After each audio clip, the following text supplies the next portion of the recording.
The truth. The truth is, my studio website isn't designed with the planet in mind. I designed it a few years ago with storytelling, user experience, and beauty in mind. All things I think are worthwhile, but as I've learned more about the internet, I realize that's not enough.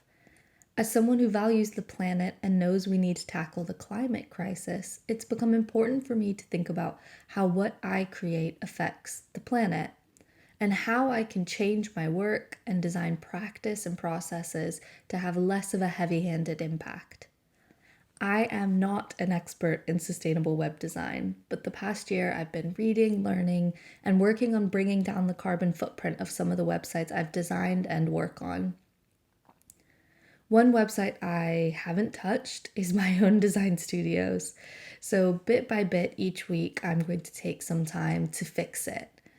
There's a lot to do, and I'm starting with a simple one, which is the file sizes and format of my images. If you're interested in learning more or following the whole journey of what I do, you can subscribe or sign up to my newsletter where I share what I'm doing with each newsletter. So this week, I'm starting with something relatively straightforward, which is images. It's important as a design not to overload the website with images as they take up lots and lots of energy. Now, I don't think there are any that I want to remove at this point. It's not actually a very photo heavy website other than the portfolio section, but I'm gonna, as I go through the website, make a note if there's any that need to come out or aren't doing the job that I think they should be doing. But first, let's start with just the formatting and the file size. So a good place to start is Tom Greenwood's book, Sustainable Web Design. In his book, which is this one here, and I'll leave a link below, he talks about file sizes. If we must use images on our websites, we can reduce their weight by using the most efficient file formats and compression tools to optimize them. So he talks about, as a general rule, WebP being the most efficient format for photographs. And then if we're doing simple colored things, just black on white or a few colors, PNGs or GIFs are usually the most efficient format.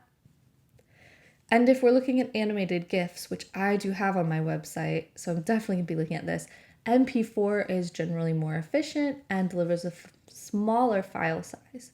But I do also know that GIFs can be made into WebPs, and sometimes those work well as a size. So because I have some GIFs that are more like a image, like more like instead of being a simple colored GIF, I'll show you on the page, they're an image, WebP might be a good one, which I'm going to have a little play around with that. And then after the format, even if you've used the most appropriate file format, it's likely that the image or video file is bigger than it needs to be. Image compression like Short Pixel, Tiny PNG, and Image Optimum minimize file sizes without unwanted degradation of the image. And these are free tools that you can use. They're not just things available to designers. I have Image Optimum on my computer, and I have Tiny PNG up, which we'll have a look at. This is a screenshot of it. So, okay, let's actually start with an image. So this is just a still image. So let's start there. And when I look at the size of this image, it is 57 kilobytes. Okay, so a good thing to remember is that kilobytes are smaller than megabytes. So kilobytes go into megabytes, and megabytes go into gigabytes. So gigabytes are the biggest, megabytes down below, and then kilobytes. And so what we're shooting for are kilobytes. You can see this is 57 kilobytes. Okay. This is 1.16 megabytes. So that's just too big. We don't want that big. And obviously that's not good for the sustainability, but also that can create really slow loading times on your web page. So we just don't want that. For this image, I can see that it's 1800 width, which is, there's no need for it to be that. 1080 is absolutely fine. So let's go to that. I have saved that as a WebP, so that's good. But I think we actually want to open that up in Photoshop and just resave it. And I'm going to go to image size, and I don't need that at 1800. That's too big. So 1080 is plenty big. File. Not export. I'm so used to that. WebP. So we're going to see if this makes this a better size. 293 kilobytes. This was only 57. I know why. Because now we're going to take this and we're going to compress it.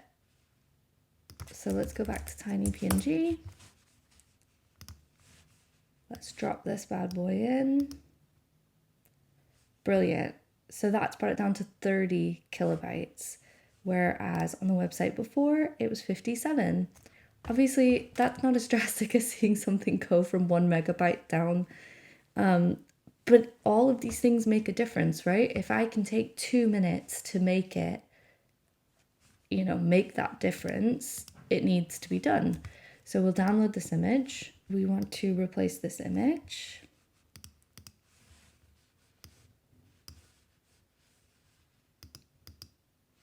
Not with that one.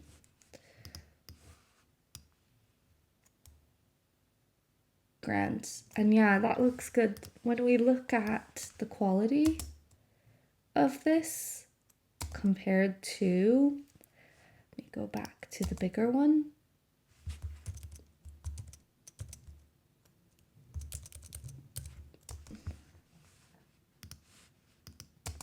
So this is the smaller image.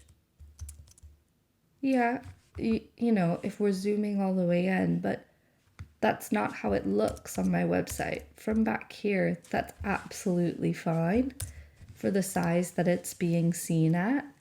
So we have to get away from the idea of just like, oh, it's got to be, well, I know I do. I think I used to look at an image and go, it has to be that perfectly crisp version. But actually, when it's being seen at the scale that it's being seen, it truly doesn't. If I'm going to zoom in and crop this zoomed in, obviously I'll take the original image in the bigger size, zoom in, crop it, and then go through this process again.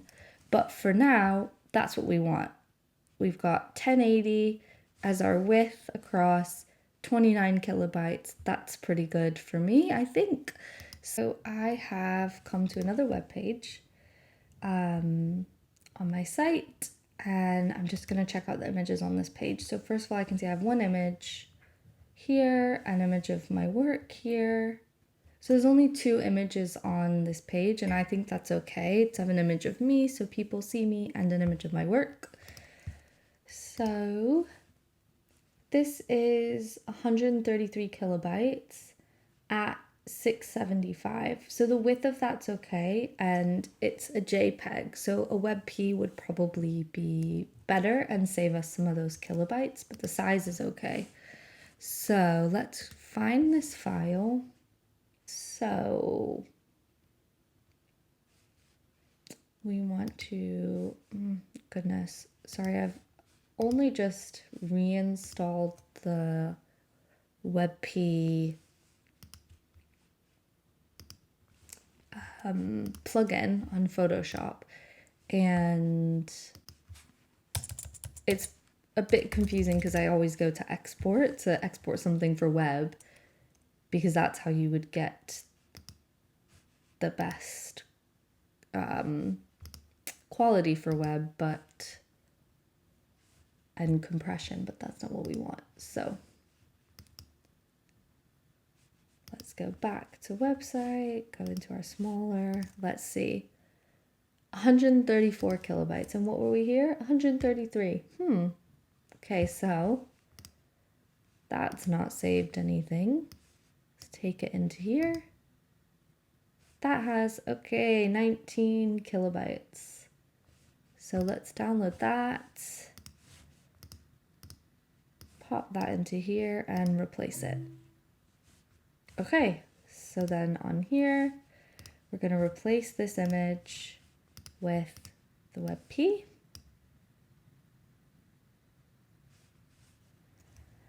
There we go.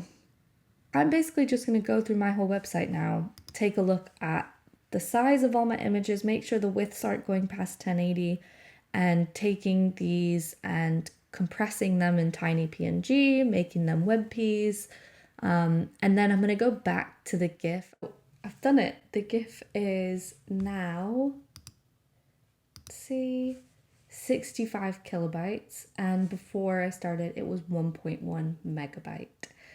So I did actually end up just saving my frame GIF as an MP4 in Photoshop and then popping it into EasyGIF Online to convert it to a WebP and compress, and that's worked really well. So I just need to finish up the rest of the images on the site, and that will be the images sorted and all compressed and a good size.